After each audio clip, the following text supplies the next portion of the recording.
As you can see, supporters eat up every word and every handshake, but with 10 days to go, he's got to sway the undecided. We're just in front of the Mispa Hotel. Let's show you what's happening here right now. Still flames shooting out of the top of this building. You can see those ladders. 2 semi-trucks did fall over earlier today. They're not going to be able to lift these back up until tomorrow, until these winds get calmer. This marijuana plant that they're bringing in right now has about 150 pounds of actual bud in it. By putting candles on the table, Parisa would like to wish all of you a very bright future and a happy new year. Or as she would put it, Eid Shama Mubarak. It's obviously very dry in that area. Wind gusts were picking up earlier, so let's see if firefighters will get any help from the weather. They do want to find out where Steve Fosset's body might be, if in fact it is near that crash site. This mess of metal shows the sheer impact. Pieces of Steve Fosset's plane scattered across several hundred feet. This aerial view shows how hard it is to access the wreckage, but investigators are determined to sift through it all. Hit the ground very hard and broke into a lot of pieces. Black Hawk helicopters maneuver through the mountains carrying precious cargo. Search dogs are invaluable in finding Fosset's body. So far, crews found just a small bone fragment near the wreckage. A forensic lab will determine whether it's a human or animal bone. For more than a year, Fosset's whereabouts remained a mystery to the world, but this local ski shop employee led us to answers. Preston Morrow came across Fosset's ID cards, a $1,000 in cash, and a sweatshirt while hiking the Minaret Mountains Monday. He hopes this helps Fosset's family find closure. At least we know where he went down. When Fossett first went missing, Civil Air Patrol pilots flew over these same mountains 19 times. Just look around at all this thick brush. It's nearly impossible to find anything in the forest unless you literally stumble across it. And it's no wonder the aircraft had such a tough time. These thick trees can certainly block a pilot's view. You can go over that area 100 times and not necessarily find the needle in the haystack, for sure. Mammoth Lake's airport manager has flown 60 different rescues throughout the Sierra.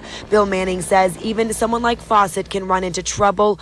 At 10,000 feet altitude, steep cliffs, cloud cover, and wind can be unforgiving. So those searchers are getting some much-needed rest tonight. They'll be back right here at the command post bright and early at 8 a.m. All he wanted was to see a bear. Now Albertito is face-to-face with one. Make a lot of noise. The bears will run away and hide. And that's why I don't make any noise. The innocence of a child hides underneath his courage. Albertito has third-degree burns on 70% of his body.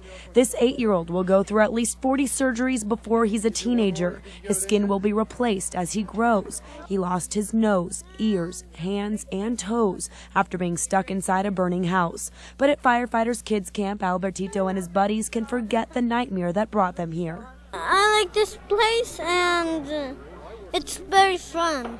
Instead of facing the stares and judgments of the outside world, they enjoy the wonders of nature.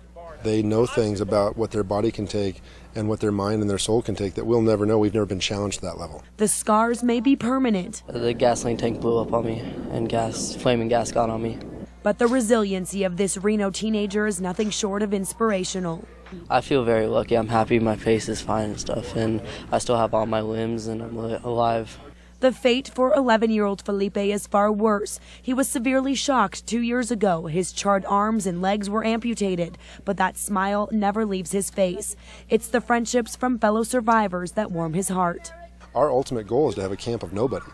You know, we want our numbers to decline. We want kids to stop burning themselves. In seconds, an accident from matches or fireworks or even abuse from parents has left these kids with a lifetime of challenges. But they prove to us every day that the physical damage and emotional pain will never keep them down. Keep on believing. These images will not be forgotten. A raging beast devours, destroys, and devastates a South Lake Tahoe neighborhood. Those very homes that were ignited are now getting a fresh start. Everybody's around again and talking about rebuilding. They're hammering away, building from the ground up. This was like a redwood deck out here. In just 2 more weeks, the Hogansons will move into their dream house. This time, it's fire resistant. It's been a lot of work. I even quit my original job to become the project manager to get this all put together. It's like a marathon. I mean, it's not a sprint. Tools kept running through the winter, and about 11 months later, the Hogansons are able to put the fire behind them. It's just kind of nice to be at a point where you actually come up and start to enjoy it again. But only about 10% of the 254 torched homes are being rebuilt. Empty lots represent homeowners who are either uncertain or unable to return. It got so hot it just melted them and strips were coming down like that. Steve Fosset was the first to move back. Everything around his house was scorched, but his concrete-based walls protected 18 years of memories. Returning was a mixed blessing.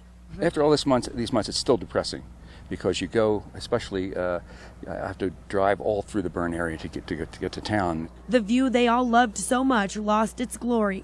Dead trees and stumps are a constant reminder of a ruthless fire. These once beautiful century-old trees are now blackened and charred, but all around them we're starting to see some signs of life.